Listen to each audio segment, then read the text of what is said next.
Hey guys, when it comes to buying her the perfect gift, the JCPenney Jewelry event is your last chance to get it right. Get 45% off all diamonds, gemstones, and pearls, and 65% off all gold jewelry. Plus, get an extra 25% off select fine jewelry with your coupon. Remember to download our app for coupons and to sign up for JCPenney Rewards. Give her a gift she'll love at the savings you want. JCPenney, where giving begins. Coupon valid 12/17 to 12/19. Some exclusions apply. Check newspaper at jcp.com for details. The granddaddy of them all, number 5 Iowa, number 6 Stanford. The Rose Bowl game presented by Northwestern Mutual. Coverage begins New Year's Day at 5 Eastern on ESPN and ESPN Radio. The topics are hot. The discussion is heated. The First Take podcast starts now. Here's what's coming up on the First Take podcast. Can the G-Men end the Panthers' perfection? Plus, which NFL teams will make a playoff push this weekend? And LeBron gets the best of KD again. That and so much more coming up on the pod. Skip, won't you let it go? Just not on every show. Skip, won't you let it go? But just not on every show. Oh man. Skip, won't you let it go?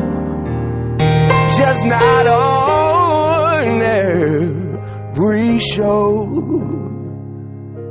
Skip, please, please, please let it go.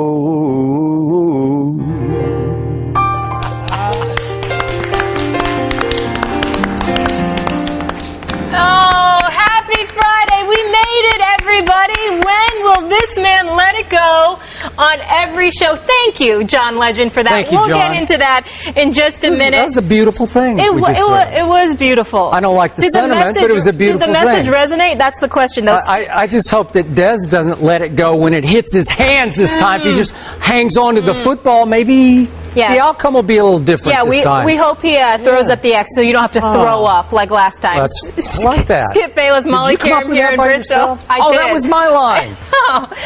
Stephen A. Smith joins us from the city of brotherly love. Stephen A., how are we doing? I miss you. I feel like you haven't been here all week. Well, I haven't been there all week other than Monday, but I'll be back on Monday. Don't worry about it. I'll be in the house. Your Giants partner in crime. Yeah, I'm starting to miss him. She misses you because she needs some backup when she tries to defend her New York football Giants, as we're about to do right now. Nobody needs to defend the Giants against you since your team already is on vacation. Well, let's just see what's about to happen then. All right. Let's just see. All right, let's do it. Let's get into it, guys. So the Perfect Panthers head to MetLife Sunday for a clash with the G-Men. The Giants have a history of ruining perfection, Skip Bayless. Just ask the 98 Broncos and the 2007 Patriots. Well, that's ancient history. Is that all you got? They are tied for first in the NFC East, but they don't control their own destiny. All eyes on the matchup within the matchup, though. Josh Norman versus Odell Beckham. Jonathan Stewart is out, and Greg Olsen is questionable. Stephen A., will the Giants ruin the Panthers' perfect season?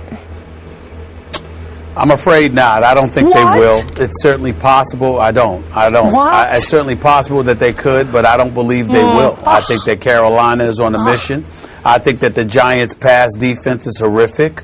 The fact is that when you combine that with the fact that their offensive line is suspect, which makes their running game suspect, obviously I think that Carolina's got some issues at corner outside of Josh Norman, but you've got the linebackers in Kuechly and Davis that are going to be there to help out.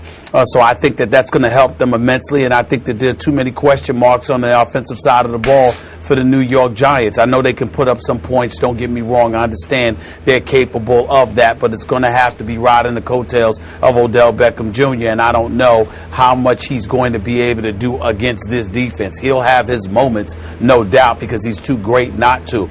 But I think the other guys that are going to be required to step up, if the Giants were not their backs weren't against the wall and they were playing with house money because, say, their season was lost, like the Dallas Cowboys, maybe you could make a legitimate argument. But due to the pressure that's mounting against them with their very playoff possibilities, on the precipice, I just look at the New York Giants situation as being dire.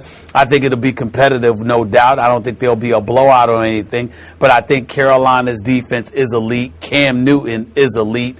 Giants have too many questions on offense, and their defense, particularly against the pass, is absolutely positively horrific. I think you combine all of those things, and I just can't see them winning this game. I can see it being close for about 3 quarters, but ultimately Carolina pulling away in the 4th quarter. I can see something along the lines of 33-24. Wow. By the way, real quick, look at this. Close 34 enough? to 24. Just for the record, I wrote that down before the show. So, also for the record, we do not confer on our picks before the show. So in this one, I had no idea where you were going. And I must admit, I am shocked, and for your sake, I am ashamed that you don't have the backs of your New York Giants that you allegedly grew up loving, although you're a Steelers fan and a Giants fan. So I don't really understand this. We are at the crucial, pivotal point in the NFC least season where you're tied for first place and you can't kill this Giant at home with Eli Manning throwing to Odell Beckham Jr., and you're going with Cam Newton without Jonathan Stewart and with a highly questionable Greg Olsen. I don't even know if he's going to play. Yeah. So that's all you got for me today? I'm just so disappointed in you. And in all fairness, I wasn't aware, to be quite honest with you, I wasn't aware that Jonathan Stewart wasn't going to be available. I'll give you that. But it doesn't matter to me. At the end of the day, it's very little you understand anyway. So you saying you don't quite understand is no shock. It's on a daily basis that you struggle to understand where I'm coming from. And that's life. You'll learn to deal with it eventually. I'm not alone but in the end, when it comes regard, to... It's okay. Well, no. You don't understand. Yeah. Other people just can't tolerate because they're scared of the truth. You just wouldn't know the truth if it slapped you. So we understand the difference between you and the general public.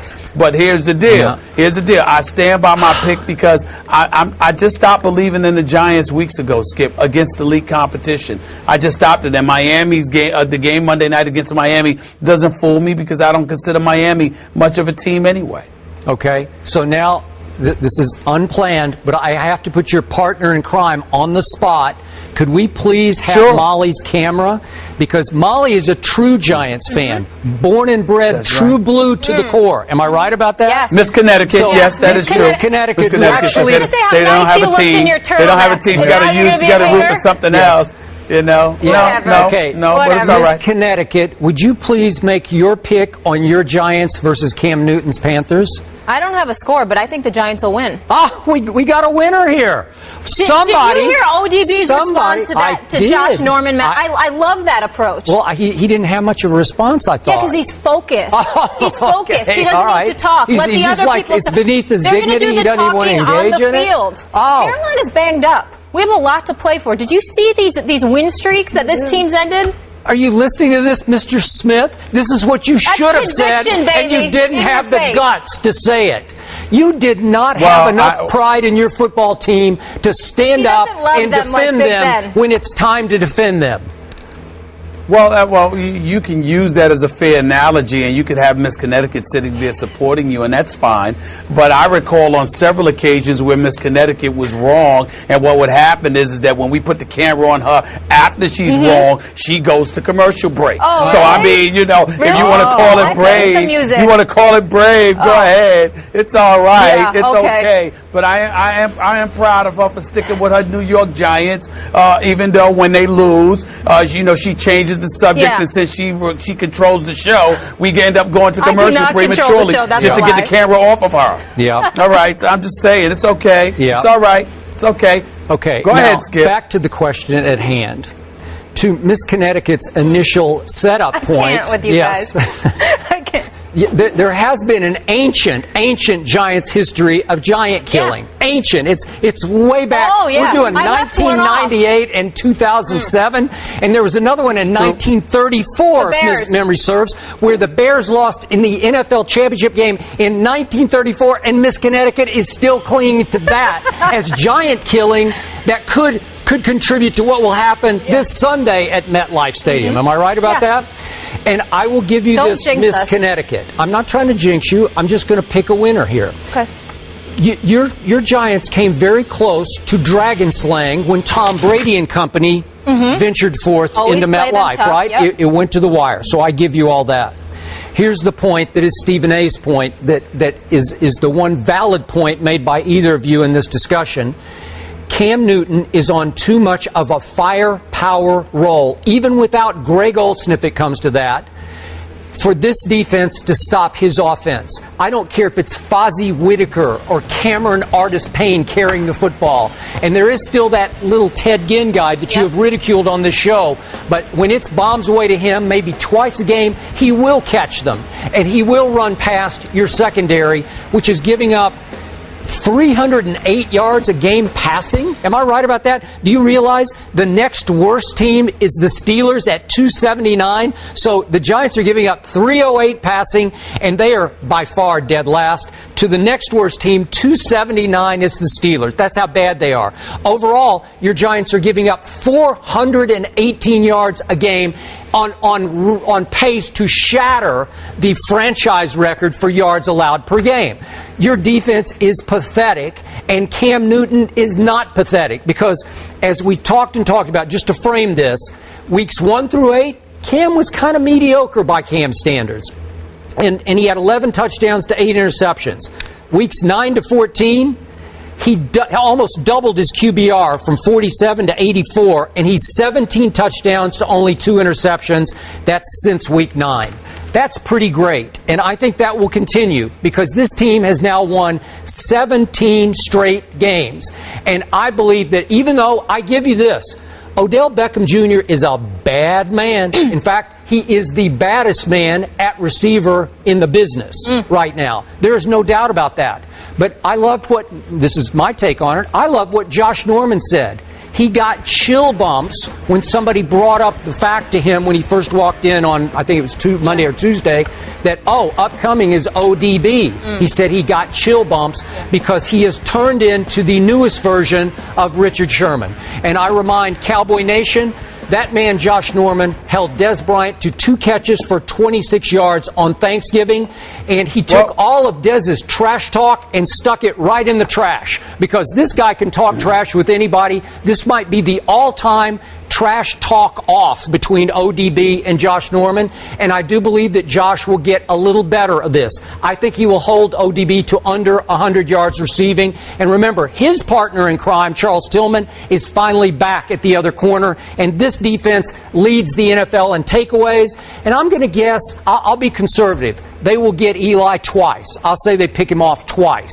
So I've got, right with your score, and I'm not a Giants fan, I got 34-24. You have 33-24. So I'm going to better you by 1 point for Cam. I'm saying he gets to 34. Well, a couple of things. The difference between us is that fandom to me means who you're rooting for, not who you should pick, just because you're a fan. You can be a fan. Of course, I want the Giants to win, but the reality is that do you believe it based on what you're seeing from them? I think their secondary is horrific. I think their defense against the pass is horrific. I thought they had the Miami Dolphins looking like Air Coryell from Dan Fouts and the San Diego Chargers from years ago, or the greatest show on turf, for crying out loud, in that first half. Nobody could stop anybody, and I just know that's not going to happen against Carolina. Okay. That's number one. Number two, let's also understand this in favor of the New York Giants. Des Bryant's a bad boy, and he's tried and proven. He's just coming back from an injury. But Des Bryant, Odell Beckham Jr. is an entirely different beast, because Des Bryant beats you with his quickness and his physicality. Odell Beckham Jr. can beat you with his speed. What you're anticipating and expecting from Ted Ginn Jr. are the kind of things that Odell Beckham can do, just slightly, just a touch slower, but with considerably better hands. And we all know that Ted Ginn Jr. can fly. When I've been insulting about Ted Ginn Jr., nobody's denying the fact that his route running ability, his breakaway speed, he's electrifying. The problem is that he needs to stop dropping passes. Now, according to the numbers, he ranked like 12th in the league coming in the last week in dropped passes. So people try to say it's not that bad. As far as I'm concerned, you have no business on a dropped pass list if you're an elite receiver. So we got to keep our eyes on that. But I certainly expect Ted Ginn Jr. to make some noise, particularly against this secondary. If I'm Cam Newton, I go to him all day because he might drop 3 passes, but he'll catch 3 or 4 too, and they'll be for big plays because this is the Giants secondary that we're talking about him going up against. It's just that simple. In the end, however, it's also about Cam Newton. You got to remember, the Giants don't have the greatest pass rush, and because they don't register but so many sacks, you've got a situation where that puts even more pressure on the secondary because you're not getting to the quarterback. And even in the case of Jason Pierre-Paul, when he gets to the quarterback, because that big cast-like thing on his arm because of his amputated finger, which, by the way, I don't think he should be allowed to be playing with that big thing on his hand, to be quite honest with you. I'm it's okay like a with hammer it. for crying out loud. What's he supposed to do? It's entirely too big. It's entirely too big, and you're slapping people upside their head with the helmets. I mean, come on now. You see how big that thing is on JPP hands? He can't hold on to anybody because there were a couple of times. There were a couple of times Monday night where he had Ryan Tannehill but couldn't grab him with 2 hands, okay, because of that big thing on his hand. But that's just too entirely too different, too big. He should be on the field with that. I ain't going to lie to you. He should be on the field with that. But in the end, what it comes down to is that there's just too many impediments to the Giants' success. Of course, they can make it interesting. Of course, they got an offense that can break away and can beat anybody. But can you depend on them to do it against an elite team like the Carolina Panthers this season? I say no. As much as I wish, I can say yes. Allow me to frame this discussion with this. If, as you predict, your Giants lose on Sunday, that will guarantee their 3rd straight non-winning season. And if they fail to make the playoffs by failing to win the division, that will mean 4 straight years they have missed the playoffs by you. under Tom Coughlin. Let's just keep it all in some perspective about how mediocre and dare I say pathetic your Giants have been for the last 4 years. Well, in all seriousness, Skip, I don't enjoy calling for somebody's job. I truly don't, from the bottom of my heart. But fair is fair. And when you talk about individuals out there starving for opportunities, you just look at some of these guys, like a Tom Coughlin, for example. I know he's a 2-time Super Bowl champion. I respect that. But to miss it would be 4 straight years to miss the playoffs, 6 of the last 8, 5 of the last 6. How do you still keep your job after this season? As far as I'm concerned, if Tom Coughlin and the Giants don't make the playoffs, it's time for a change. He's been there long enough. All right. And if the Giants win, Stephen A., call your sister Linda. She can come up with a caption. And call Carmen. I'm going to put in a cake order. We're going to have a nice celebration up here on Monday when we see you. Well, Carmen is cool. Carmen's going to take care of me because she's going to bake the cookies. She's going to make me my lasagna. Linda might not talk to me for about a week. Linda's very upset with me right now. If they win, though, we'll have a nice order. Skip won't eat any, though. Yeah, but Linda's going to be mad. Linda's still going to be mad that I picked against her. I will not participate. Thank you very much, because you're not going to win. Wow. Do you want to talk about your Cowboys? Because they're having a good season. Yeah, let's do it. A full weekend of football. Saturday it all starts. The Cowboys on the brink of elimination, Skip Bayless, Saturday night in Jerry's World. Yep. And you might have to finally let them go. Meanwhile, the Jets, who have won 3 straight, currently hold a wild card spot, but Stephen A. Steelers are breathing down their necks. Skip? Yes. Who wins? Molly, Stephen A. Smith. It is not time for me to let it go. It is time for my Dallas Cowboys to let it fly. This is it. This is their time. This will be their night. Saturday night, NFL Network. I think it's 8:25. My Dallas Cowboys will win this football game. Number one, first and foremost, Dez Bryant owes Cowboy Nation and owes his teammates this game, because we all know what a nightmarish day he had at Lambeau Field last week when he turned Titletown into Drop City. Enough of that, Des. I expect Des Bryant to come out and play with a rage that will set a different tone for this game. Your man, Calvin Pryor, the safety for the Jets, basically called him out and said Des Bryant no longer has the same closing speed because we all know he's still trying to rehab from his Jones fracture. I don't care. He can still run well enough. I agree with what Todd Bowles said. He can still make plays, and he will make plays if he just catches the football. It's time, Des Bryant, to set the tone as the leader, a man who's gotten his money.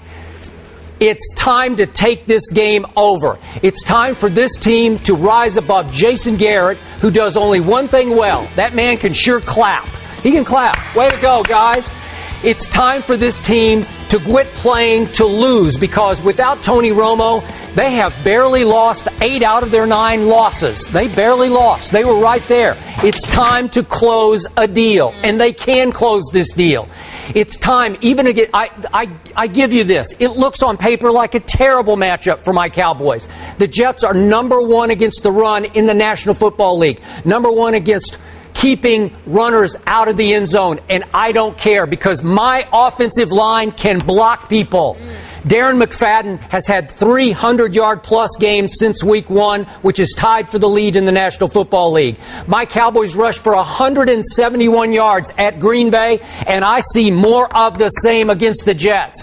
Matt Castle has shown me some flashes against your Giants at MetLife and against the Redskins in the fourth quarter at Washington. He is capable. He's just got to let it fly. I don't care if he throws one pick, because that one pick could turn into 2 touchdown passes if he will just let it fly. It's time for this team to play angry, to make its own breaks, because we all know it's bottom of the barrel in takeaways caused, fumbles and interceptions forced. So this will be the week that they'll get some breaks, because they will make their own breaks. They will win this game 20-17 on Saturday night. And I know one man who will be watching every snap of this game, and it's that man. I thought he changed the channel on us. Yeah, no, he won't change this channel. He'll be right there. Actually, Skip Bayless, I have to work a couple of NBA games. I'm not going to waste my time watching this game. The conclusion is a foregone one. Let me tell you something right now. Let me tell you. He will. Let me tell you. He will. Let me tell you what has me laughing. Let me tell you, throughout that entire ridiculous, nonsensical soliloquy, what had me laughing at the end? What had me laughing at the end? Skip Bayless, you sat up there and said, it is time for this team to play angry. You mean now that they're 4-9? Yeah. Well, what happened when they were 4-8? What about it's time? I mean, what happened? I mean, are you kidding me? Are you kidding? Still now it's time for them to play angry. Now it's time for them to play angry. Yep. Really now? Isn't it over? I mean, it's just unbelievable. They're only 2 games out of first. That you can sit here with a straight face. That you can sit here. It's over. Yeah, it's over. Listen, I guarantee you, if you put the Dallas Cowboys on a lie detector test, they would admit to you that they've already made their vacation plan. They already know where they're going. I hope they're They watching already know where they're going at the end of the start of the new year. Yes, yeah. Thank you. Yeah. Go ahead. Our bulletin board. Please, keep talking. You've been trying to motivate them for weeks. Skip. How's that worked out for you? I haven't said a word. I wouldn't even pick the last 2 games. I refused to even pick the score of the last 2 games. I was playing not to lose. I'm going to play to win this time. I'm going to set the tone. I'm challenging my team to look inside themselves and say, are we men or mice? Because they've been mice for a long time. I like that one. Mice. Right. The Dallas Mice. Well, you go ahead and disrespect them. All you're doing is showing that you finally decided to join the party. All you're doing is finally deciding to show up at the party. Yeah. We all know they stink. No, we all know they're not going anywhere. They don't stink. We know that you're the ringleader for the worst fan base in all of America, the most unrealistic Fantasy Island fans that ever existed. Honestly, sitting up in here, sitting there trying to make a case for a 4-9 team. Let me show you how pathetic you are. You shouldn't even want them to make the postseason. You shouldn't even want them to make the postseason. If the Dallas Cowboys, if they could get in at 5-11, you'd actually be happy about that. You'd actually be happy about that. I would take it right now. I would. You would. Oh, please stop wasting because my time. Because it would make you wrong. They're not going anywhere. The Jets will find a way to win. The only way the Jets will lose this game is if they decide not to show up because they're taking the Dallas Cowboys for granted for being the pathetic bunch that they are. That's the only reason. Okay. Outside of that, nobody's going to waste any time. Take them lightly. You understand? Y'all steal headlines. You steal publicity. Yeah. You find a way to be relevant for people to talk about y'all. Y'all are so pathetic. You don't even care what people are saying. You got a head coach that's a puppet. You got a quarterback who doesn't need to be a quarterback. You got a running back who's in Philadelphia that should still be in Dallas. No, you got injured players. You got to hope and pray some of the others stay off. Really? Yeah. Really? I just said it. No. All right. I'm going to leave it alone. I was going to say stay off the weed, but I'm not going to even mess with them brothers. They've had a rough enough year. I'm going to just leave it alone, okay? Yeah. You know, they didn't have a good Thanksgiving. They're not going to have a good Christmas. I mean, I don't know if even they deserve this. I mean, and Lord knows what their New Year's is going to be like. I mean, they've had an atrocious year all the way around. On yeah, we're going to have a little celebration. The Dallas Cowboys are one game out of first on Monday morning. Wow. Somebody's going to be sweating on this show. I'm gonna bring and it ain't going to be me. I will say this. I do have something that they could do, Skip Bayless. I would personally like to extend an invite to the Dallas Cowboys to feel free to come in and sit here for me. So you two, y'all all can mingle with one another and lament the pathetic state of affairs. I have no problem giving my seat up to Des Bryant or any member of the Cowboys that you so desire to sit across from you, because it's the only thing that's going to make them relevant, since we are a hit show, since we got record ratings and all of this other stuff. I mean, this is a reason for them to be relevant. Yeah. This is a reason for them to be relevant. Maybe if they came and sat on First Take, they would actually serve a purpose. But when it comes to actually playing football, we all know they don't. So I don't even know why. Once again, here's my last question to you. Stop it. You are guaranteeing a win by. Wait a second. You got to explain this to me. You're guaranteeing a win by Ryan Fitzpatrick. Do you realize on throws of 20 plus down the field, he's completing 18.6% of his passes? Second only in bad to Mariota, who's 17% of those throws. Are you kidding me? And you're booking it against my defense that he's going to have a big day? By the way, I haven't gotten your score, so what is it, like 45-7? Is that what you're doing? Ryan Fitzpatrick, 45, Cowboys 7. I told you, I have no intention of watching the game. I'm not interested. If you want me to throw out a score, I'll do it for you. It don't matter. I don't care if it's 3-2. Score. It doesn't matter to me. It doesn't matter to me. They're a waste of time. They're a waste of time. John Legend said it best. Please. No, Stephen let it go. Did you hear the remix? Over. It's Let It Fly. Skip it, the remix now. John Legend needs to redo it. Let it fly. Give me a score. Come on, do it. I want to put your money where your mouth is. Put it in the 40s. Go ahead. It doesn't matter. Yes, it does. You're afraid to pick a score because you know it's going to be closer than your score. Skip 27-20 something. Who cares? I don't know. I don't care. It's so irrelevant. They're so irrelevant. They're mice. I don't care if it's 3-2. No, well, they have been mice. They're going to turn back into men. They will find a way to lose because that's who they are. Yeah. That's who they are. Cowboys, did you hear that? Stephen A. Smith called you mice. That's what he said you were. Mice. Not men, mice. Ryan Fitzpatrick can clinch his first winning season with a win, everyone. But it's not like it's not applicable. I got you to say it. I mean, what are you talking about? There we go. Yeah, when the cat's away, the mice will play. Yeah, that's right. Tony Romo's the cat. I don't want to foul him. And I've learned from history of watching a lot of games. Westbrook tends to get those calls late in games, and he kind of flails and puts his feet out sometimes. And I didn't even want to put myself in a position where the referee could kind of make a call. I just want to try to get a contest, not lead the floor, and hopefully he miss. If he make it, then we call a timeout. We got a chance to win the ball game. But he missed. I was able to clean glass and seal the game. All right, so this just in. I'm very excited about Broncos and Steelers, but we need to talk about LeBron last night, improving to 7-0 against KD. Obviously, another impressive performance there. Stephen A., what was your reaction, your takeaway from that performance last night? Well, other than LeBron James once again reminded us all of his level of greatness. 33, 11, and 9. I mean, he was absolutely sensational. It was a virtuoso performance. Nobody can deny that. I found myself very disappointed in Oklahoma City Thunder. I found myself very disappointed in Kevin Durant. I know he had 25 for the game, but he was nowhere to be found when it mattered most in the fourth quarter. He couldn't score. And obviously, he's a scoring machine, the likes of which I don't believe we've ever seen. When you consider how he's 6'10", with a 7'6" wingspan, with a handle, could pull up from 30, all the things that LeBron James has said about him in the shoot-around the morning of the game. Absolutely, positively true. He's that electric, he's that spectacular, and you would expect to see him show up in those big moments, particularly going up against LeBron James, and once again, it has not happened.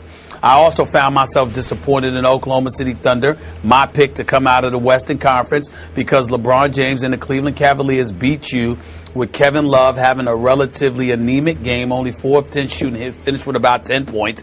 I mean, for a $100 million player, I need more from Kevin Love than that, but he didn't give you but so much. Iman Shumpert didn't play. Kyrie Irving didn't play. Mo Williams didn't play.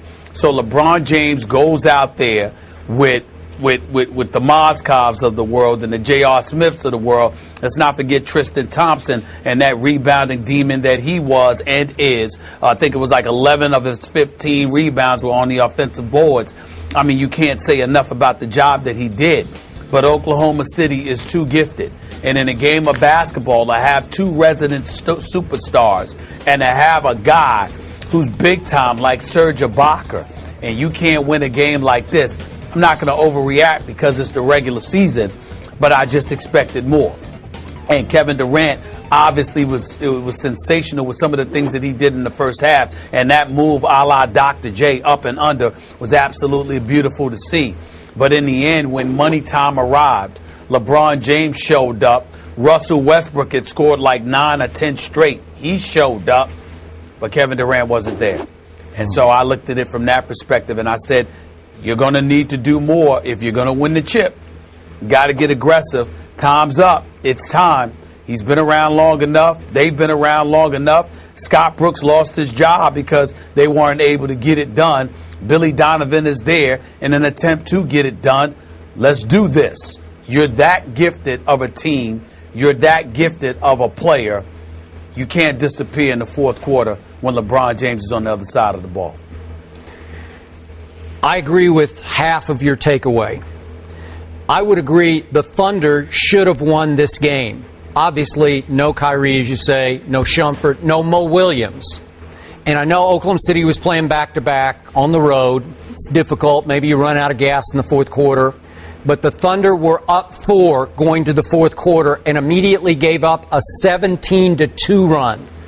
They're just better than that. It's still Westbrook and Durant and, Ibaka and all the other pieces that you talked about, and you did pick them to win the West. And they may well still come together and win the West because they certainly have enough firepower to win it. But where I didn't agree with your take was that you called this a virtuoso performance by LeBron. And it was until the final 5 minutes of the game when LeBron did just about everything within his power to hand the game back to Westbrook and Kevin Durant. And I don't know if we have the video of LeBron at the very end of the game walking off the floor because he held his head as he walked toward the bench. Like, what was I doing? What happened to me?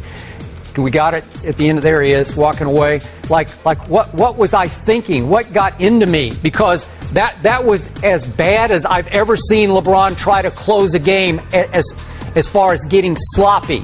Because Stephen A., in the last 4:53, he had, by my count, 4 turnovers. The last one they gave to Tristan Thompson when Tristan came down with the rebound and tried to keep from getting fouled by handing the ball to LeBron. And I thought it was a clean handoff, and LeBron was a little surprised and just fumbled the ball out of bounds. I thought that was his turnover. So that would have been 4 turnovers, and he went 1 for 5 over that period from the field. The one was just a layup, so he missed his jump shots, missed a 3. And it was so messy that all of a sudden it comes down to Russell Westbrook with a 3 to tie, and he left it short. And I thought LeBron played great defense on both Kevin and Russell down the stretch as he sort of mixed and matched on both of them. So I give him that. But to your point about Kevin Durant, he goes 1 for 5 in the fourth quarter. And their offense has no flow. This is why I always tell you I can't buy completely into them. I don't see ball movement. I don't see rhythm. I don't see pecking order. They just look at each other like, your turn, my turn. That nobody seems to know. Can we shoot? The other guy's like, or is it okay if we try a shot in the fourth quarter, or are you guys just going to do it? And Billy Donovan is yet, it's too early to certainly judge his job, but he hasn't exactly seized the reins so far, and I just don't know if it's capable for him to seize the reins of a team with these two superstars in control, mostly on the floor. So I just didn't like what I saw from Oklahoma City down the stretch, nor did I love what I saw from LeBron in the last 453, but they survived, they won, and he beat Durant again because Durant has Westbrook. That's my point. Well, I think that, first of all, let's give Billy Donovan a chance. Billy Donovan is a two-time national champion on a collegiate level, and he's 17-9. It's not like he's 9-17. He's 17-9. They recently won 6 straight. You're getting yourself together and learning on this level. That's fair. Not to mention, I think he's got 2 fabulous assistant coaches in both Mo Cheeks and Monty Williams, who should be head coaches. So let's make sure we remember that. That's number one. Number 2, again, when we look at the game of basketball, if you told anybody that you could have 2 superstars on your team and your third wheel is somebody the likes of a Serge Ibaka, most guys would take that. Most guys would understand that that's a big-time situation to be in. You're Kevin Durant. You shoot 52, nearly 53% from the field, better than 43% from three-point range, almost 90% from the free throw line. You can't go 1 for 5 in the fourth quarter. Yeah, you just can't do it. I mean, when you're that lethal, you can't do it and expect y'all to win. So this is what it is. And then you add that extra motivation. Once again, when we talk about a Russell Westbrook, to a lesser degree, a Carmelo Anthony, you might lose, but Carmelo Anthony going to go at you. Carmelo Anthony is going to be like, give me the ball. Now, he might have a bad game, and he might not shoot effectively, but it's going up. I can promise you that. It's the fourth quarter, and it's against a dude that's beating you 15 or 19 times, including, 12 or 15 times in the regular season. You're going up against Melo, and those headlines are there. Melo going to come at you. That's just it. Chris Paul, when Chris Paul was going up against Steph, and everybody was going up talking about Steph. Yes, Steph dropped 30-plus, but Chris Paul had 30-plus. Yeah, it's like he ain't going anywhere. I agree. So you're right. You see stuff like that. And I'm saying, coming into last night's game, yep, everyone was talking about Kevin Durant against LeBron and Kevin Durant's lack of success against LeBron. The fourth quarter, he should have been looking for it. And that's not what happened. So, again, doesn't take away from the fact that he's a superstar. They're still my pick to come out of the West. Yep. I'm not jumping ship as of yet, but I need Kevin Durant to mirror Russell Westbrook in terms of attitude, because it's going to take that in order for them to come out of the West and in order for him to beat LeBron. Skip, I'm not saying this because I don't know this. Again, I haven't spoken to Kevin Durant or his friends or family or anybody else, but there are people in the NBA that when they think about Kevin Durant going elsewhere, one of the reasons that you don't hear much about the Eastern Conference is because of LeBron being there. I mean, this is the kind of stuff people say. Now, whether it's true or not, who knows? But some of his contemporaries have uttered this stuff. Now, this is one of the greatest scorers we've ever seen. And a guy that took this team to the finals. And they're looking at it like, yo, LeBron's in the East. You don't want to go there. That's what they saying. I know. Now he's saying that. But what's more obvious to me is, wouldn't you want to take your chances with LeBron as opposed to your chances with San Antonio and Golden State and Houston and on and on and on? I totally agree. Yeah. I totally agree, and I don't believe that, because I don't believe Kevin Durant scared anybody with the window. He could drop 40 in his sleep. Yeah. But at the same time, when you know everybody's talking, chirping about you and LeBron, and you go 1 and 5 in the fourth quarter, with those skills, how the hell that happened? Yeah, I agree. Can I make one last point just to be fair? Just to be fair to LeBron, as he unraveled down the stretch, remember with 3:07 left, he did accidentally crash into Jason Day's wife Ellie in the courtside seats. Yeah. And it might have I'm going to give him this break here because maybe he was a little distracted by it. Maybe it shook him up a little bit because play had to stop. Because none she of us went knew. away in a stretcher. Y'all remember, no one knew she was okay until after the game was over and they were in the locker room and they got word from the hospital that she was fine. Up until that moment, nobody knew that, and you obviously don't wish that on anybody. And I mean, LeBron's 6'8", 250, man. I mean, come on now. He might be more than 250. Yeah, that was scary. That was scary. And I know there's questions after the game about should they somehow protect the fans better courtside. We don't see this that often, and I don't think I've ever seen one worse than that. Have you? That was just one of those wrong place, wrong time things. Yeah. Well, it was like your imagination because when he fell back, you see people tumble over. Yeah. What was scary about that is that it looked like not only did he fall into her, but that he landed on her when his body fell back. Yeah. So because of it, that's what made it scary. You just imagined him crushing her. Yeah. And that's what made it scary. And those seats are a couple of feet below the floor level, so he's coming down on top. On her. Yeah. Right. Thank goodness she's okay, though, and I think he either tweeted out or put an apology on Instagram as well, and they obviously attend a lot of Cleveland sporting events. Yeah. The biggest New Year's Eve party of all time, and you're invited. The Orange Bowl, Clemson, Oklahoma. At the 5, touchdown, Alabama. The Cotton Bowl, Alabama, Michigan State. The College Football Playoff. Coverage begins New Year's Eve at 3 Eastern on ESPN and on ESPN Radio. Meanwhile, he may not start in the playoffs, but Brock Osweiler can lead the Broncos to the playoffs with the win in the Steel City. Big Ben and the Steelers have scored 30 points in 5 straight games, a first in Pittsburgh history. Since starting the season 7-0, the Broncos are now 3-3. Stephen A., Broncos, Steelers, who you got? Well, I'm going to go with the Steelers. I mean, obviously. I mean, this is a must-win situation. Obviously, the Denver Broncos are trying to get the highest seed imaginable, and we're going to see what Brock Osweiler is made of, at least to some degree, because the pressure is mounting. Peyton Manning is on the verge of being healthy enough to come back. And at that point, John Elway and Gary Kubiak are going to have to make a decision. We don't know what direction that they're going to go in. A lot of it is going to be contingent upon Brock Osweiler's production, and not only just based on his production, but also because the defense is so elite. Number 1 in points allowed, yards allowed against the pass, the things that they're doing defensively, the kind of noise that they're making. There's no question that when you look at Brock Osweiler, he's going to have to step up and show you what he's made of. I don't think this is the game where it's going to get done because he's as elite as Denver's defense is this year. I think the Steelers' offense is so high-powered, I don't see them being shut down. Certainly, Denver can make plays. Certainly, they're not going to steamroll over Denver the way that they've done others. But in the end, Brock Osweiler is going to have to put up points in order for Denver to win. And even against the Steelers' putrid pass defense, I don't think that he's going to be able to do it. I think with Antonio Brown, Martavis Bryant, Wheaton, Heath Miller, D'Angelo Williams running in the backfield, Ben Roethlisberger having worked off that rust, I think that helps them.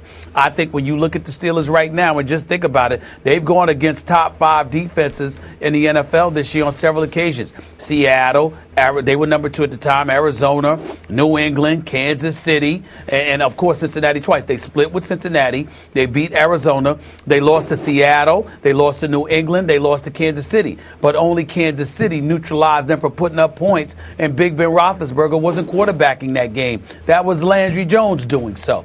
So now that we got Big Ben Roethlisberger back in the mix, I think it's one of those situations where even against Denver, they're going to be able to put up points, and Denver's going to have to score points to win games, which means you're asking me to say that Brock Osweiler is going to be able to do it, and I just don't believe that he will.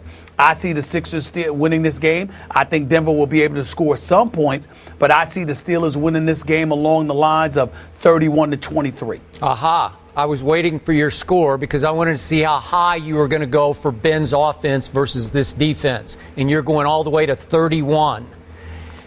Yes. I'm not sure they can get to 30.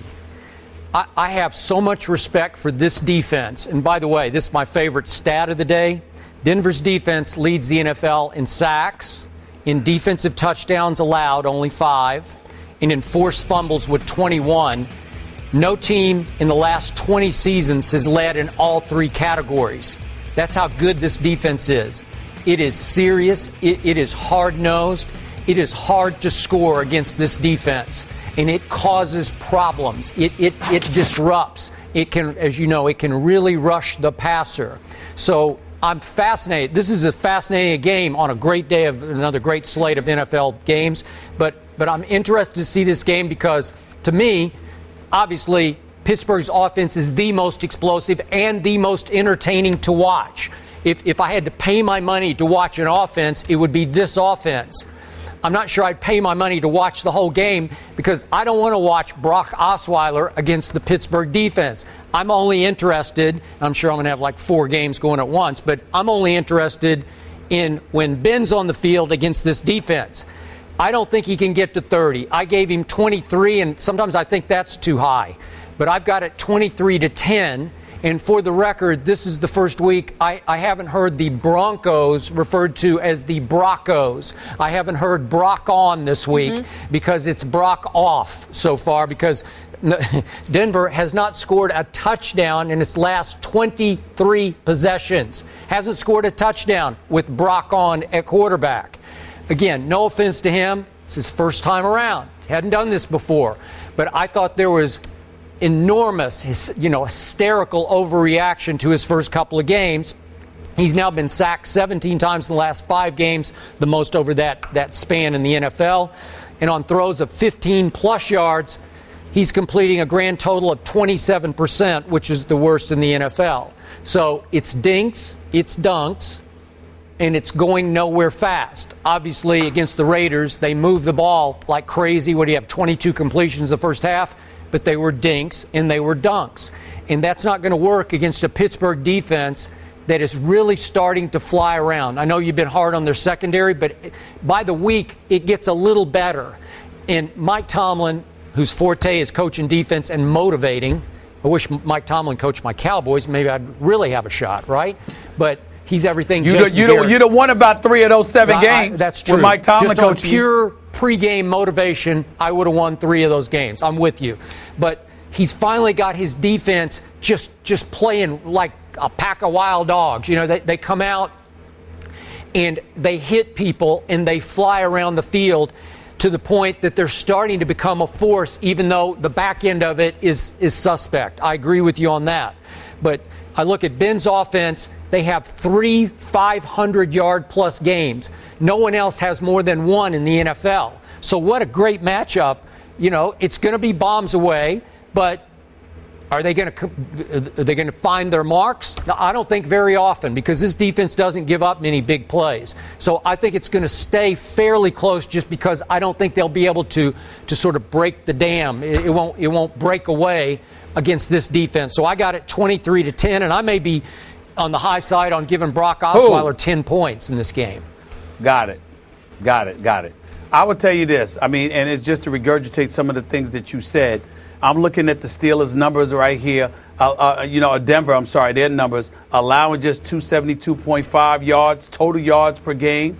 Number 1 in yards per play allowed, points per game allowed, net passing yards per game allowed. Number 1 in sacks with 44 and 290 yards lost with Von Miller having 10 sacks. DeMarcus Ware 6.5. There is no doubt that this defense is elite. But when I picked the Steelers to put up 31, it's because I believe the Steelers' defense as putrid as they can be at times. I think they're good for 10 points against Brock Osweiler. Maybe. Well, I think that could be. Whether it's a pick six or it's a couple of interceptions, that put them in really good field position where they can make some noise, I think those things are going to help the Steelers. I'm not saying that the offense is going to score 31 on Denver's defense. I'm saying that the Steelers' defense will generate some points. I think they'll generate 10 to 14 points because they will exploit and expose Brock Osweiler. That's why I think they're going to win this game, and that's why I picked them to score such a high number. Okay. I know better than thinking that anybody's going to just score 31 on Denver's defense. Okay, I'll buy that. I'll buy that. And if you're right about the final score, what'd you say, 31 to what was your 31 to 23. 23. 23. I don't know about that. Whatever. If it is fairly decisive, then it's going to be get well soon, Peyton. That's all I got to say. Starting next week. Here we go. And FPI gives the Steelers an 83% chance to still make the playoffs. Obviously, a lot has to happen for that to happen, but they still have a good shot. Speaking of Philly, the 11-2 Cardinals can clinch the NFC West this weekend. They face the Eagles, who are part of a three-way tie in the NFC East. Carson Palmer is having an MVP season. He leads all QBs in QBR. The Redskins play the Bills, and of course, the Panthers take on the Giants. Oh, Skip. Oh, yes, Molly. On Monday, Yes. what will the NFC East look like? Molly and Mr. Smith, allow me to tell you exactly what it will look like Please on do. Monday morning when we reconvene at 10 a.m. on ESPN2. Number one, the Eagles will lose at home to Arizona, 31-20. As Molly just pointed out, Carson Palmer is running away with the NFL QBR race 6 whole points ahead of Ben Roethlisberger. And when he's throwing to Larry Fitzgerald and Michael Floyd and John Brown, that's too much weaponry for that Eagles secondary, even in Philadelphia. The Redskins also will lose at home in a shootout to Buffalo, 31-30. Tyrod Taylor leads the National Football League in touchdown passes of 20-plus yards with 10. The Redskins have given up 10 touchdown passes of 20-plus yards. So I say Tyrod to Sammy Watkins with a little LaShawn mixed in will be enough to win a shootout at Washington. As I said earlier, your Giants, and you agreed with me, will lose at home to Carolina 34-24. And as I said again, it is not time to let it go for my Cowboys. It is time to let it fly. They will play their best game of the year on Saturday night. They will win at Jerry World 20-17. And if my math serves me, that means that we'll have a three-way tie again atop the NFC East at 6-8. That will also mean that my Dallas Cowboys will be one game back at 5-9. One game back on Monday morning, and the least will just be getting started. Thank you very much. Your thoughts?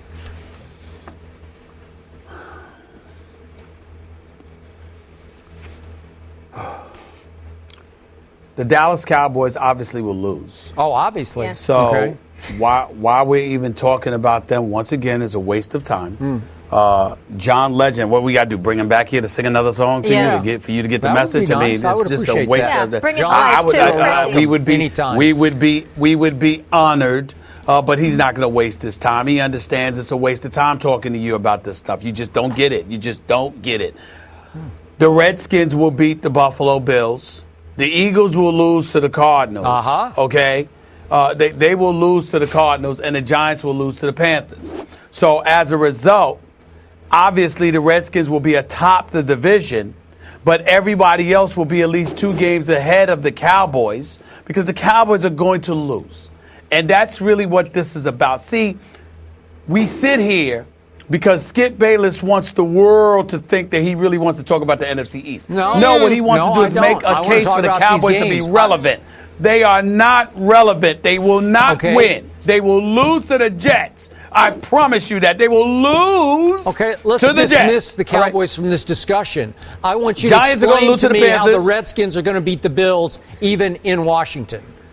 You know, you know what, Skip Bayless? I've lost faith in Rex Ryan and the Buffalo Bills. I got to admit that because, I mean, listen, Tyrod Taylor has had a sensational season.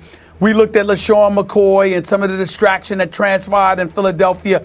The fact that they lost that game, they've lost their zest. They know that they cost themselves the season. Rex Ryan admitted it after the game. The players acknowledged it after the game. You even have players talking about, we really took for granted that it was going to take us a little while to acclimate ourselves to new coaching staff, new system, et cetera, et cetera.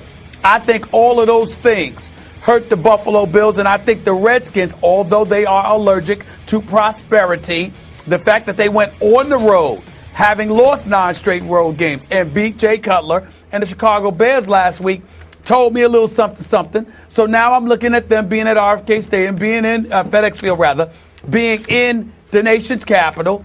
I think this is a game they should win on their home turf. I think obviously the division lead is on their line. I anticipate and expect them to be ready, especially after the egg they laid against the Dallas Cowboys a couple of weeks back. It's just a product of me losing faith in the Buffalo Bills because they shouldn't have found themselves in this situation, and they are here. That's where I'm at when it comes to the Buffalo Bills, Skip Bayless. That's why I'm picking the Redskins to win this game. I think the Redskins have more to lose than the Bills, and I think because of that, they'll show up. You realize the whole year for the Redskins, they haven't won 2 in a row all year, and I think it's over their last, 9 games that they've gone win, loss, win, loss, win, loss. And they just won in a shocker at Chicago thanks to Robbie Gould. What are you doing to me? Yeah. And all of a sudden they won, so it's time for them to go home to the scene of their latest crime, losing to my Cowboys on Monday night, and I think it's time for them to lose again, even though Kirk Cousins has been pretty great at home. I will give him that. See, I don't know that. I think you would be right had they beat the Cowboys and then beat the Chicago Bears. Then I think so. But the fact that they lost to the Cowboys and they lost their last game at FedEx Field, I think that's going to help them be, aware, present, focused on the task at hand with the Buffalo Bills. Now, if you want to make a case for the Buffalo Bills outside of their talent, it's the fact that they have absolutely nothing to lose because their season is now a wash because they blew their opportunities. So if you want to look at it from that perspective, you got me there. But I'm just of the mindset, I just believe that Kirk Cousins and the Redskins, this is the kind of game they could win. And I could see them pulling this out. Obviously, I don't see the same with Philadelphia and the Giants, and certainly not the Cowboys. I think the Redskins are the only team within the NFC East who will win this weekend. Okay, and I must admit to you on national TV, the team that scares me the most as a Cowboy supporter is the Eagles. Even though I thought Buffalo was in position to win that game last week, and who was it? Marcus Thigpen muffed that punt, and that changed that whole game. And it was close to the end. You could be right. Maybe they lost heart after that game, except that I don't think Tyrod Taylor will lose heart for this game. I think he competes, and I think he will compete in this game and just on pure pride. I thought Buffalo played pretty well. They still commit way too many penalties. That's Rex's. I'm dumping that on Rex's doorstep. They just look undisciplined to me. But when you least expect too many penalties. I know, but they have good games in them, and I think we're going to get a good game. Maybe I'm wishful thinking there, but I think this is their chance, their time to bounce back with a respectable win here, and you'll say, well, okay, they're hanging in there, even though it's almost over in the wild card. I don't blame you about the Eagles, but I just think the Cardinals are too good. I mean, being 11-2, wanting to position themselves, make sure, they're going to have the number 2 seed in the NFC conference. I just look at Carson Palmer, the year that he's having, the Larry Fitzgeralds of the world, the Michael Floyds of the world, the John Browns of the world. The way they've been playing, I'm just going to roll with them. I just think they're a better team than the Philadelphia Eagles, and I think their defense is going to get to Sam Bradford and those boys. The Philadelphia's defense can make a little noise. They have the potential to make some plays. We all know that. But offensively, I don't think they're reliable enough to think that they're going to beat an Arizona Cardinals team unless the Arizona Cardinals are the team that showed up against Pittsburgh weeks ago. Unless it's that team, I don't see them losing this game. So, to sum up the accusation you made against me, we just went this whole topic and we talked mostly about the Redskins, the Bills, and the Eagles in Arizona. Am I right about that? Mm-hmm. I'm proud of you. I don't think I'm proud of you. I barely even mentioned the team that is going to win on Saturday night at Jerry World on NFL Network. I'm proud of you. I'm so touched. I'm so touched. And by the way, you're looking out for yourself. Because, again, you have to understand, Skip, I'm not just thinking about you. I'm thinking about the wonderful, lovely Ernestine. I'm thinking about Molly. I'm thinking about our staff on First Take. I'm thinking about everybody. Because Lord knows how you're going to be if you really get your hopes up and then the Dallas Cowboys let you down again. It's just the cruelty that you subject people to. I'm looking out for everybody. I'm thinking about us. That's what I'm thinking about. I'm thinking about our loved ones. That's what I'm thinking about. Somebody's got to do it, Skip, because you're not going to do it because you're going to be too despondent. So I got to look out for everybody because you're going to be too despondent to act right. So I don't want you to get your hopes up. That's why I want you to focus on the other teams and not your loser Cowboys. Yeah. That's what I want. I have absolutely no doubt my Cowboys are going to beat the Jets on Saturday night. I have no fear, no doubt, no second thoughts about it. I see those eyebrows raising. Those eyebrows are raising with a slight little smirk because you know better. No, you just want to give them a reason to believe. Yeah, you do. No, yeah, you do. It's okay, though. Let it's it okay. fly. It's okay. No one words. has anything to fear, especially Ernestine, who won't be watching anyway. Okay. She'll just leave me alone. Smart woman. Yeah. Until it's over, and then she'll decide whether she wants to talk to you. In what could be the last game played in St. Louis, the Rams beat the Bucs last night on Thursday Night Football. However, Jeff Fisher's squad is now only 6-8 this season and only 26-35-1 during his tenure as Rams head coach. Our Adam Schefter reported yesterday that the Rams have zero plans to fire Jeff Fisher after the season and would like him to return for 2016. Fisher's under contract through next season. Skip, how much is Fisher to blame for the Rams record? Stephen A. to me, far more than he's getting blamed, apparently, at this point in a 6-8 season on a team that I think has far more talent than its 6-8 record. May I take a quick aside, a quick right turn to say that I did watch this game, trying to watch the basketball and the football game at the same time. Yep. Jameis Winston showed me heart and guts last night. He was under fire the whole game, mostly from Aaron Donald. He took a lot of physical abuse, some emotional abuse, and he just kept bouncing up and firing another pass. They wound up with over 500 yards offense, and they crept back into the game late. I just liked the way he competed last night, so way to go, Jameis. Now back to Jeff Fisher. You know, I'm not the biggest Jeff Fisher fan and haven't been for all the way back to his Vince Young days. And I will give Jeff this. Obviously, they've suffered their share of injuries. Robert Quinn, Chris Long, Janoris Jenkins, Ogletree. And obviously, he made a quarterback change and went with a Nick Foles, who's been mostly a disaster. Had a couple of good games, and they had a couple of flashes where you said, wow, that home opener, they beat Seattle, and then they went to Arizona and won. Impressive. That's the team that I picked to be a wild card team, and obviously they're not going to be a wild card team. I look at the good in this team. I look at how it performed last night. I look at Tavon Austin and the emergence, why I picked him to be a wild card team, obviously of a Todd Gurley, who's just a flat-out stud. Didn't have a huge game last night, but had a couple of stud runs. And I say, wow, with Trey Mason and Jared Cook, they've added Kenny Britt, there's just so much firepower there. It's such an impressive roster that they just should be better than 6-8. They had a 5-game losing streak. They got blown out at home by Jake Cutler and company. That's just not right. Something's very wrong here. And to me, somebody should take a harder look at a Jeff Fisher who's been a media favorite for a long time. I know a lot of the national writers and analysts really like him, and that's fine with me. But in the end, if you look hard and objectively at what happened this year, even with Nick Foles, even having to go to Case Keenum, this team is better than 6-8 in my humble estimation. Well, Skip Bayless, I get what you're saying about the likability factor, and I truly respect the fact that it's fine with you. It's not fine with me, in all seriousness, and I hate to make people uncomfortable, but somebody has to do it. Last week, I brought up the fact that if you look at Jason Garrett's record in Dallas and the years of mediocrity, he was the walking embodiment of why black folks had a problem with the system. Because you see a situation where it is clear that you're the head coach because Jerry Jones loves you. There's no other reason for you to be the head coach. But compared to Jeff Fisher, one would argue Jason Garrett could be mistaken for Bill Cowher or Mike Tomlin or somebody. I mean, because Jeff Fisher's record is just absolutely pathetic.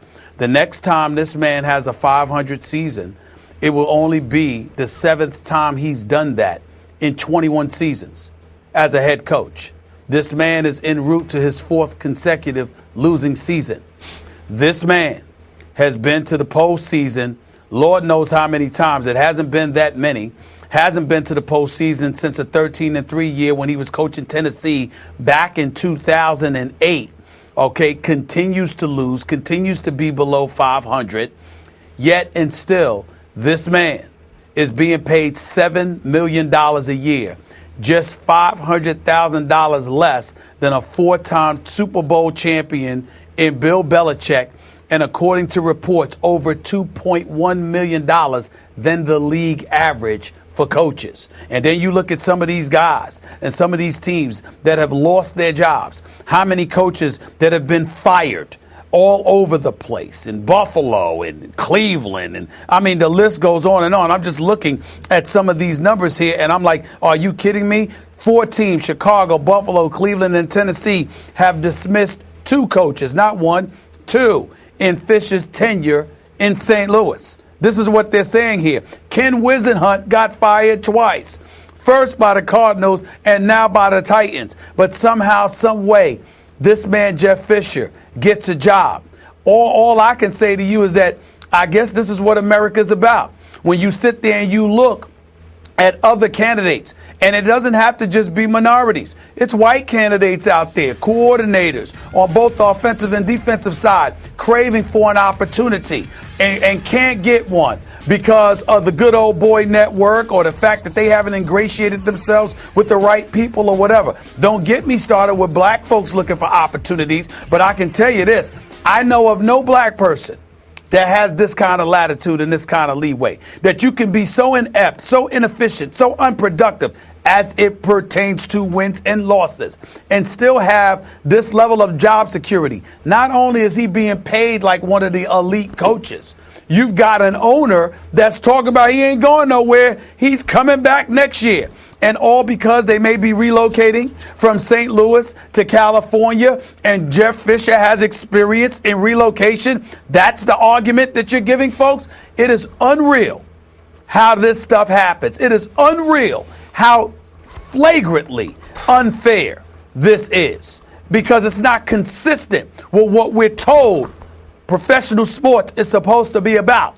It's supposed to be about results. And certainly you don't want to pull the trigger too quickly. But no one would argue that Jeff Fisher has had plenty of time. He's accumulated some talent. There's no doubt about it. He's made the defense arguably one of the elite ones. The offense has been porous. But in the end, the results are on his watch and that of Les Snead. More so Jeff Fisher to me than Les Snead. And the fact that he doesn't get held accountable for it, I don't know him personally.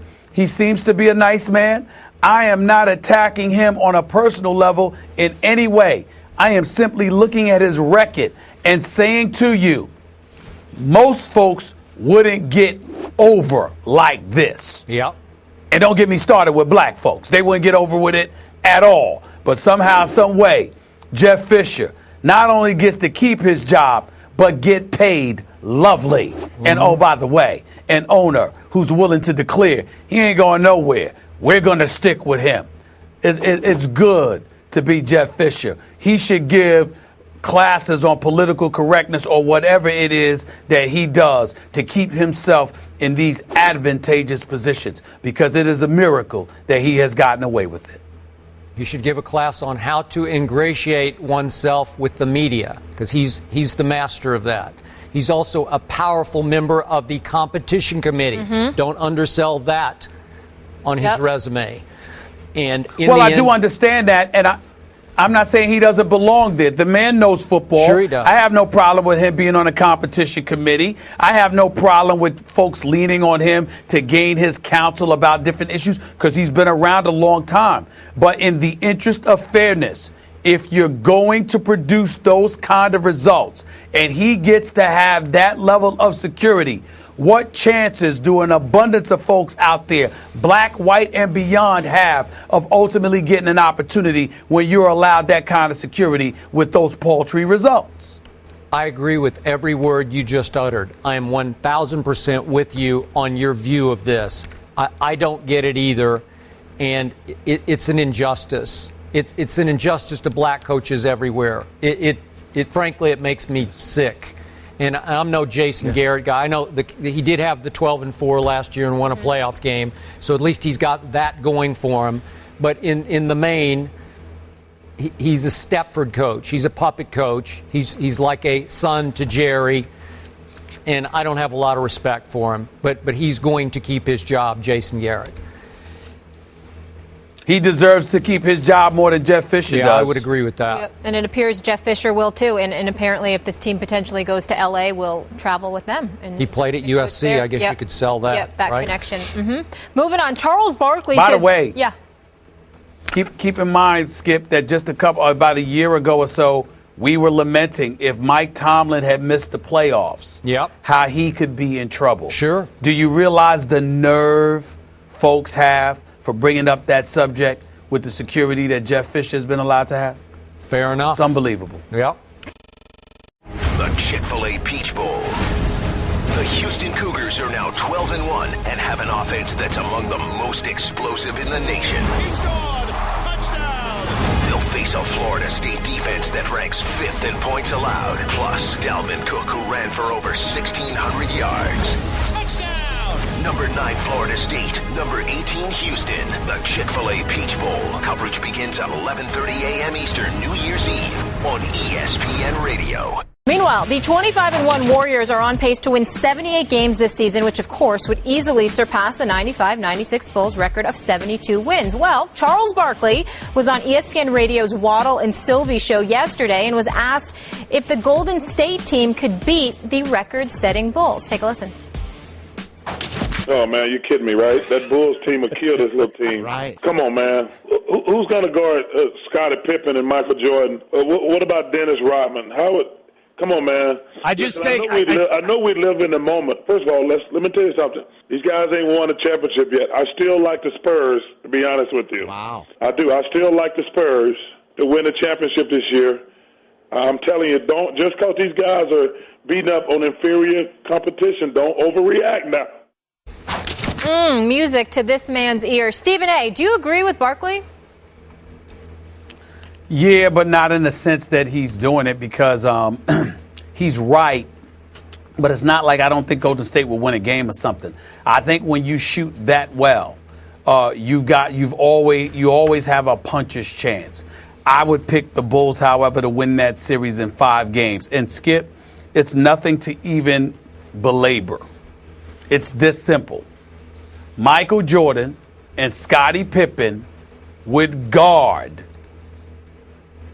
Steph Curry and Klay Thompson and Dennis Rodman, whether it's Draymond Green or somebody else, it doesn't matter. Those three fixtures on the defensive side of the ball closes the deal. There's nothing to discuss. There's no way that Steph Curry would be shooting 52% from the field and 45% from three-point range against Michael Jordan or Scottie Pippen. There's no way as great and as quick of a release as Klay Thompson has. There's no way that would be going on against those guys.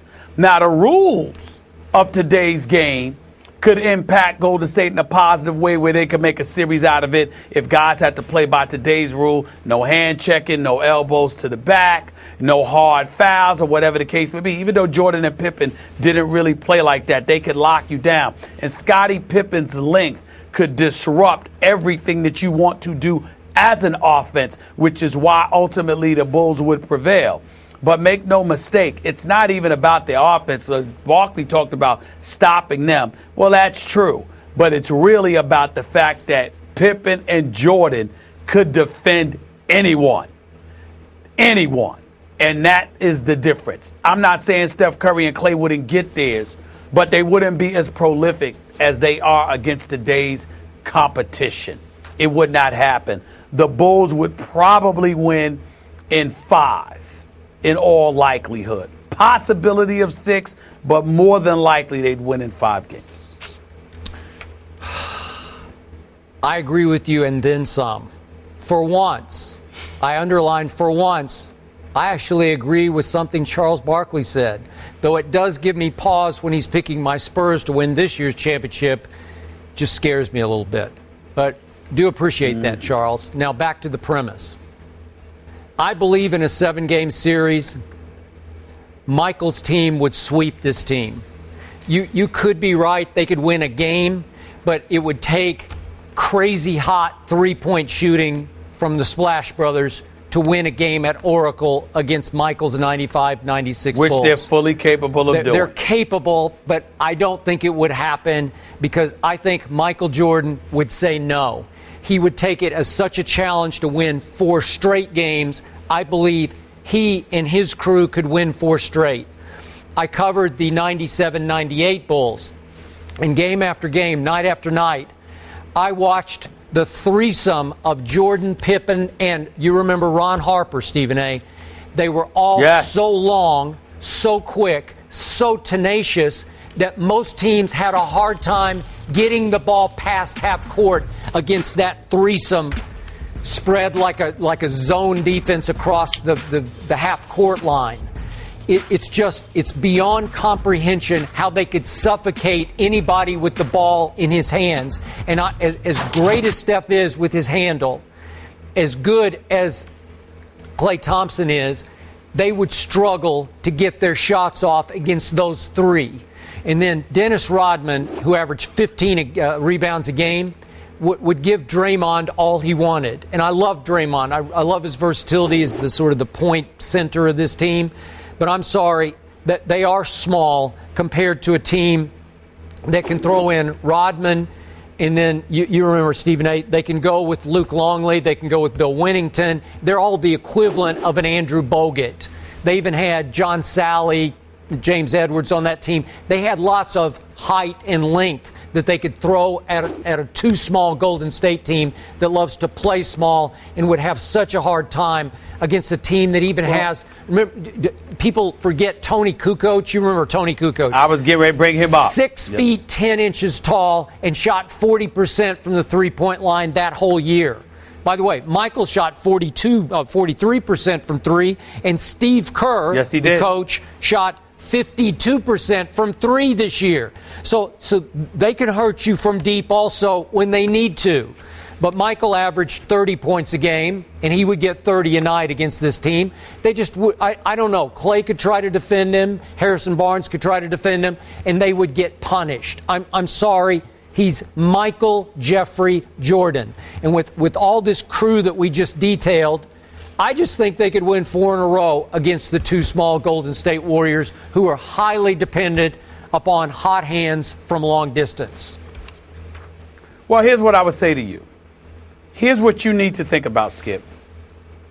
When you think about these Golden State Warriors and the hype that they have received, all valid, all deserving, based on what we saw from them this year. Sure. Although it's not the same identically, compare that to when Jordan and those boys went up against the Orlando Magic in the conference finals, just a year removed from getting knocked off by the Orlando Magic in the semis when Jordan came out of retirement, still a little bit rusty, came out of retirement, 17 games left in the regular season, went against Nick Anderson, Dennis Scott, Penny Hardaway, Shaq and those boys, and they lost. And Jordan wasn't himself, relatively inconsistent in the semis. They celebrated whatever. Jordan went into the locker room after. He looked at the fellas, said, y'all got 2 weeks vacation. Get back here and work out. And they were working out with one another before the finals practically, began. That's how focused they were on the next season. The next season comes. And it's Jordan, it's Pippen, it's Rodman, it's Tony Kukoc, it's Steve Kerr and those boys, it's Ron Harper. And they were so locked in, so zeroed in.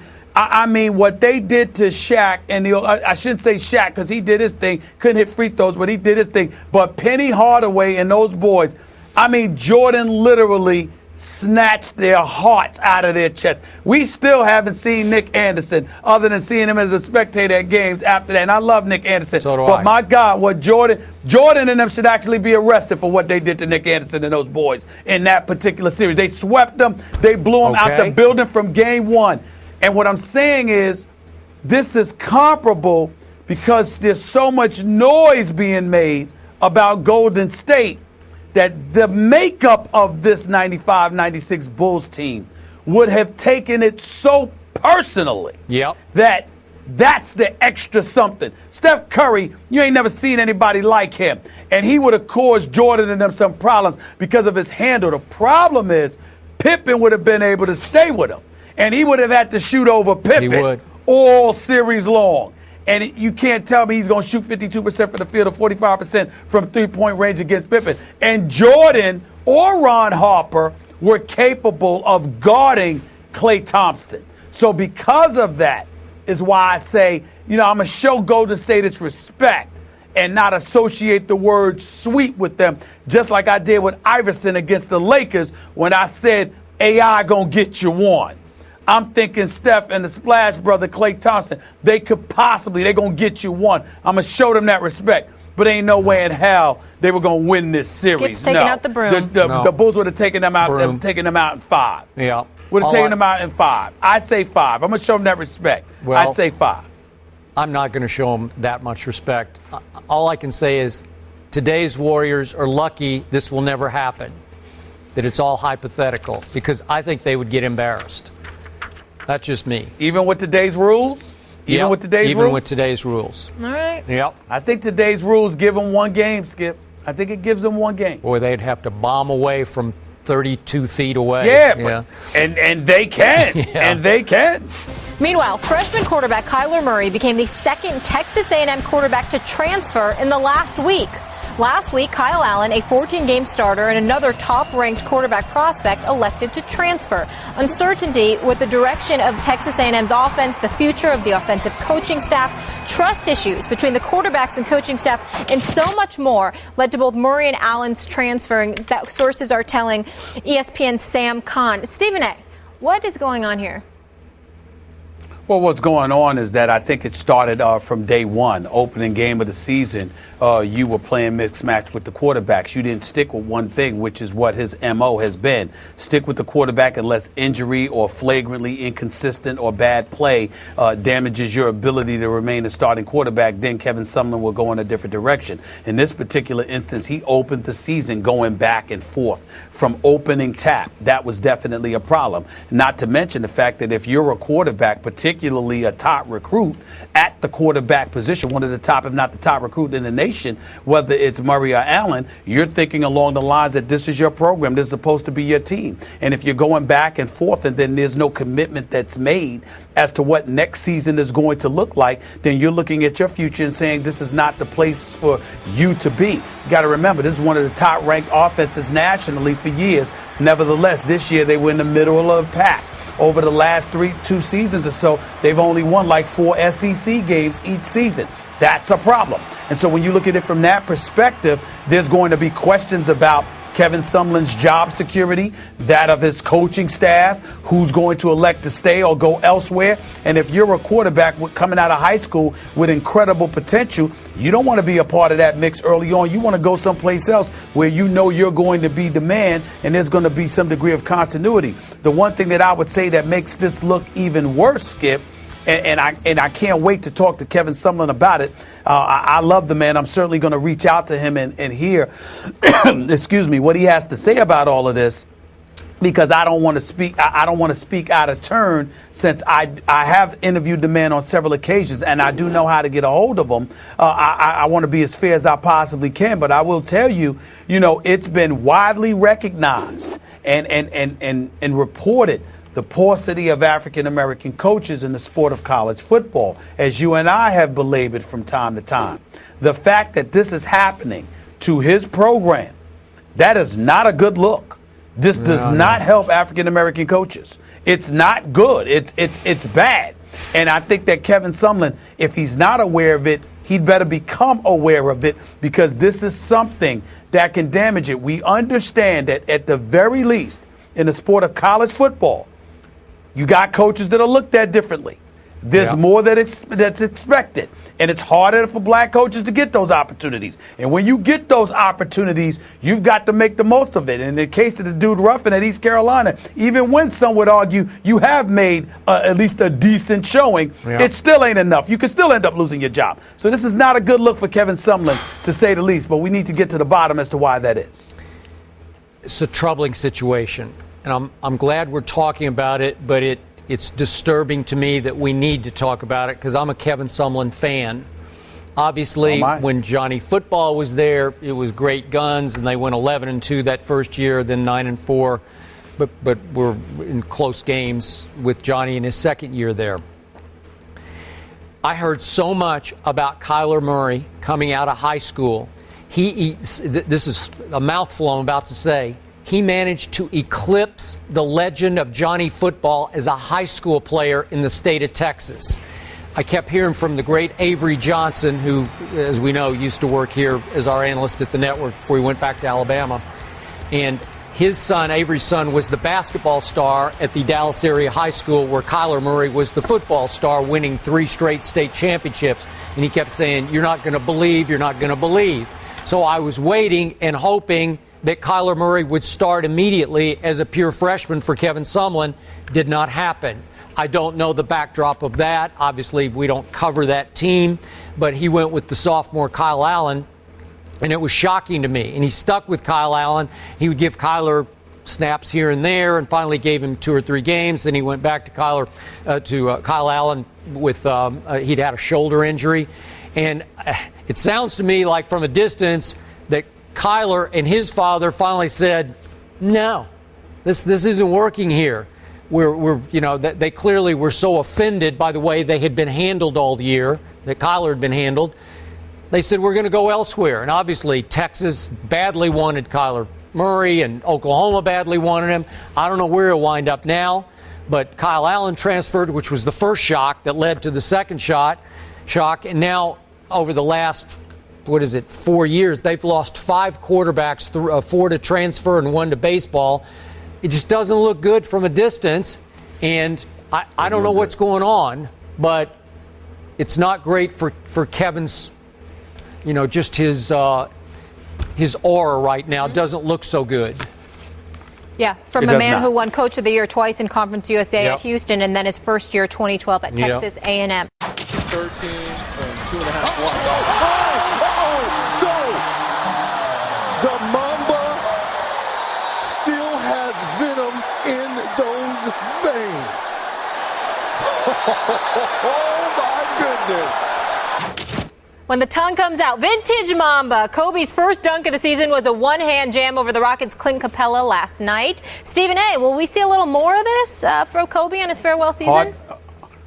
Hard to say because only Father Time knows. I can tell you that, again, when we saw one another, he was talking about coming up with maneuvers to work on his legs because his legs would be there 1 minute, it was gone the next. That was the cause of all his problems. Now he's saying his legs are there. Over the last 16 games, he's averaging 18 points on 48.8% shooting with 5 rebounds and 4 assists in 29 minutes a game. I doubt he could keep that up, but if his legs are fresh, he could do anything that he's doing right now. So it's been impressive. Not the Lakers, him. He has lately started to look a little like Kobe Bryant, which is refreshing. But, Stephen A., I'm going to say this again. It's still hard for me to believe that it's now so difficult for Kobe Bryant to dunk. I mean, he's not 47, he's 37. So I just can't get it through my head that this is a rare occurrence that he actually got up to dunk with one hand. I don't know. I don't get it. It just doesn't seem like his legs should be that shot yet. But apparently they are. Skip, 55,000 plus career minutes. I don't care about his birth certificate. I care about the mileage on his body. Stephen A. Skip, have a great weekend. And all of you, we'll see you guys back on Monday. It's going to be fun. First Take, catch the show weekdays at 10 a.m. Eastern in the re-air at 1 p.m. Eastern on ESPN2. Houston has an offense that's among the most explosive in the nation. Florida State's defense ranks 5th in points allowed. They go head-to-head in the Chick-fil-A Peach Bowl, 11:30 Eastern New Year's Eve on ESPN Radio.